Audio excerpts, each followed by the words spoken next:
देवी दुर्गा ने दैत्यों के संहार के लिए कई अवतार लिए हैं।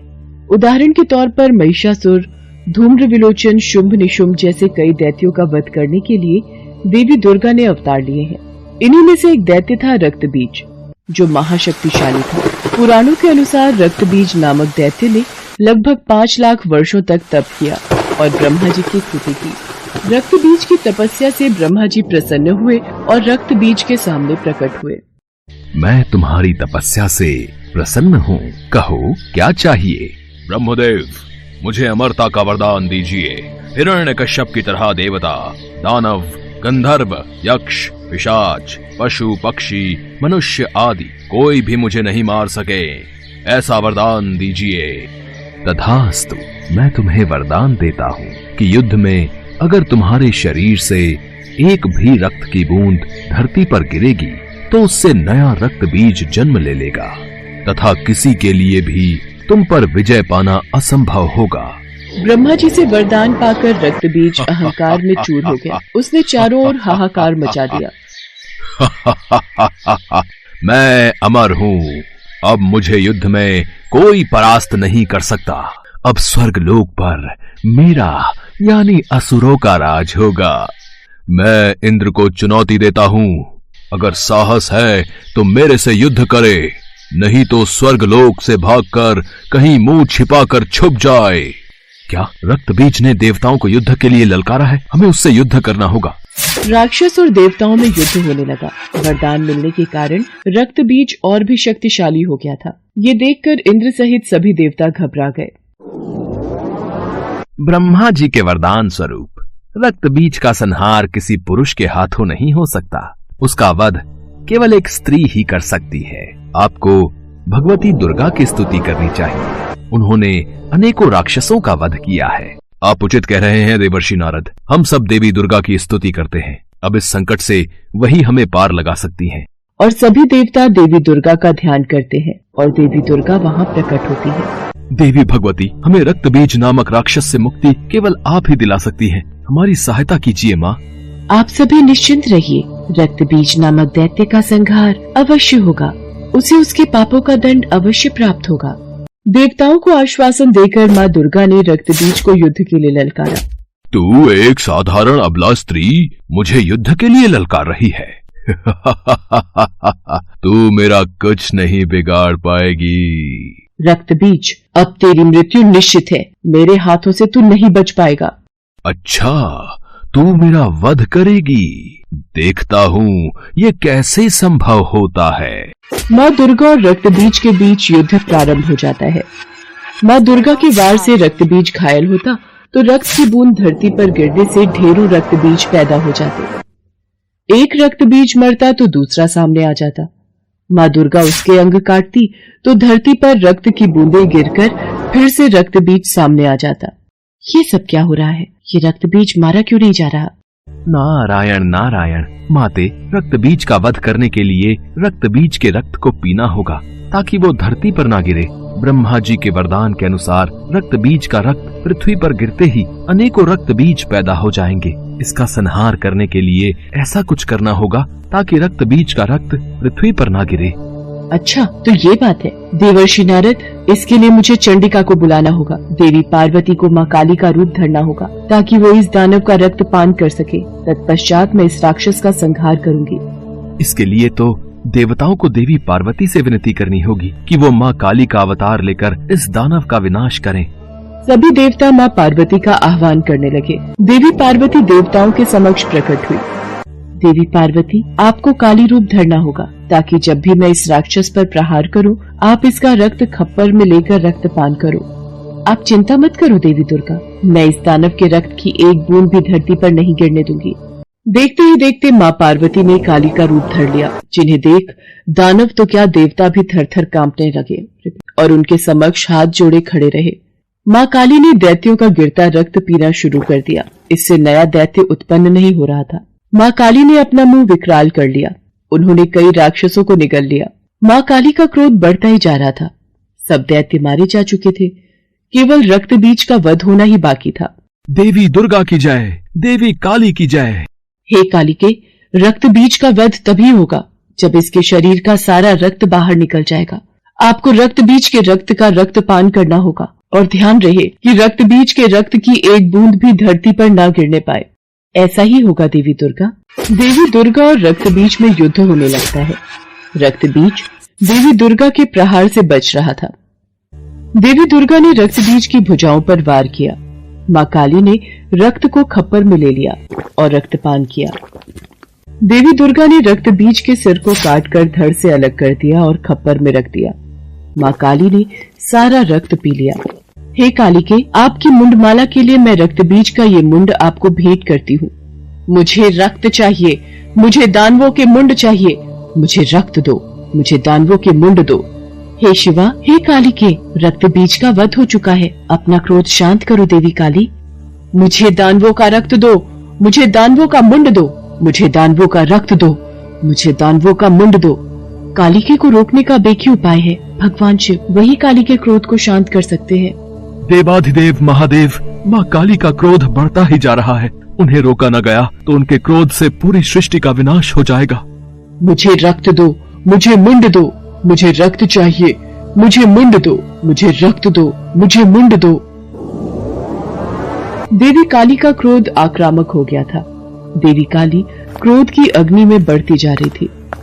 उनका क्रोध शांत नहीं हो रहा था। अचानक भगवान शिव धरती पर लेट जाते हैं और देवी काली का पैर उनके ऊपर पड़ जाता है और भगवान शिव को अपने चरणों में पड़ा देख देवी काली की जीभ बाहर आ जाती है और वो अपने वास्तविक रूप में आ जाते हैं। महादेव, आप मुझे क्षमा कीजिए, मैंने क्रोध में आपकी ओर देखा नहीं। उसके पश्चात सभी देवी देवता भगवान शंकर और माता पार्वती पर फूलों की वर्षा करते हैं।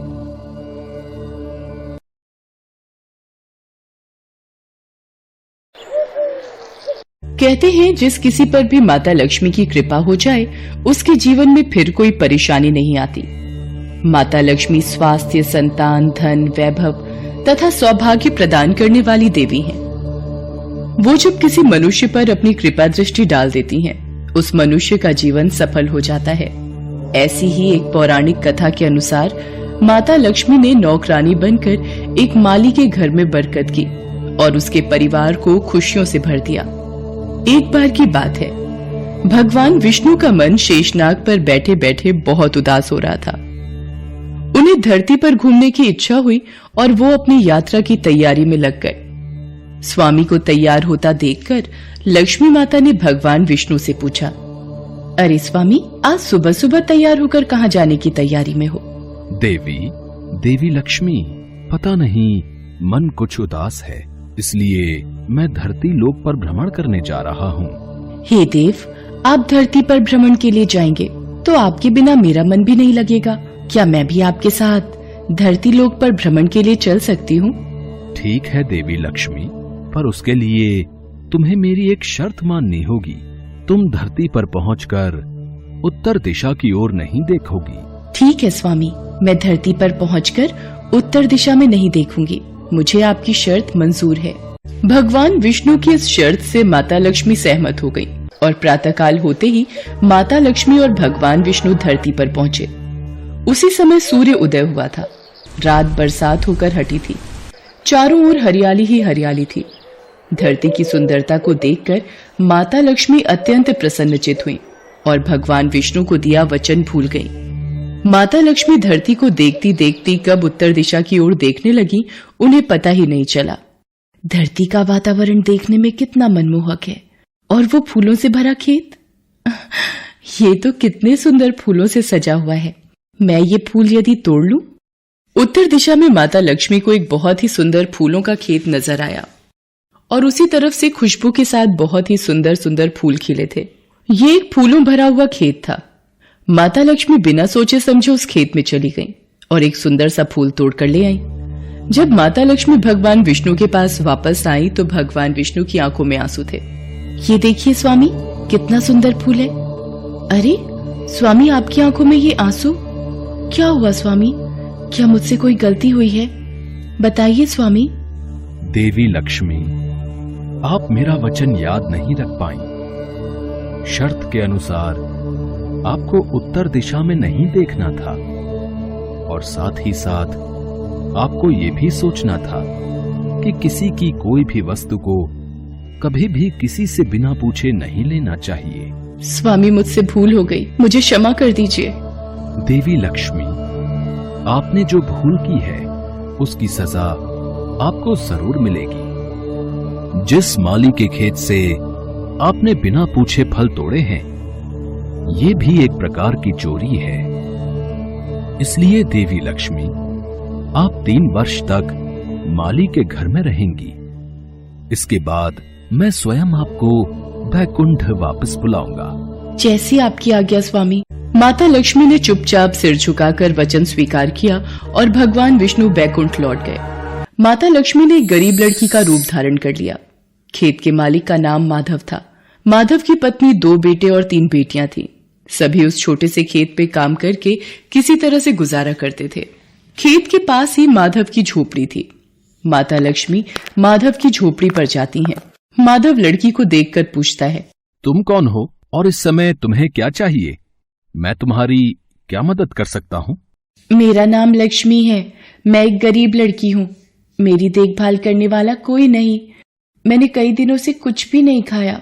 मुझे कोई भी काम दे दो और मैं तुम्हारे घर का काम भी कर दिया करूंगी। बस मुझे अपने घर में एक कोने में आसरा दे दो। माधव बहुत ही अच्छे दिल का आदमी था। उसे लड़की पर दया आ गई। वो लड़की से बोला, देखो बिटिया, मैं तो बहुत ही गरीब माली हूं। मेरी कमाई से मेरे घर का खर्च बड़ी मुश्किल से चलता है। लेकिन अगर मेरी 3 की जगह 4 बेटियां होती तो भी मैंने ही गुजारा करना था। जैसा रूखा सूखा हम खाते हैं वही खिला सकता हूं। यदि तुम मेरे यहां यही रूखा सूखा खाकर खुश रह सकती हो तो अंदर आ जाओ। आपने मुझे अपनी झोपड़ी में शरण दी। आपका बहुत बहुत शुक्रिया। माता लक्ष्मी 3 साल माधव के घर पर नौकरानी बनकर रही। जिस दिन माता लक्ष्मी माधव के घर आई थी, उसी दिन से ही माधव को इतनी आमदनी हुई कि उसने एक गाय खरीद ली। अजी, ये नई गाय खरीद लाए? ये तो बहुत अच्छा हुआ। आज तुम्हारी आमदनी बहुत अच्छी हुई। सरला, सब माता लक्ष्मी की दया है। माधव, मैंने कोई चमत्कार नहीं किया। ये सब तुम्हारे दयालु स्वभाव का ही फल है जो आज तुम्हें प्राप्त हुआ है। तुमने तो मुझे एक गरीब लड़की समझकर अपने घर में शरण दी है। धीरे धीरे माधव की आमदनी अच्छी हो गई। उसने जमीनें खरीद ली और फिर एक बड़ा पक्का घर भी बनवा लिया। सारी सुख समृद्धि, गहने, कपड़े, जेवर, सब कुछ अब माधव और उसके परिवार के पास था। लक्ष्मी माधव के घर और खेत में काम करती रहती थी।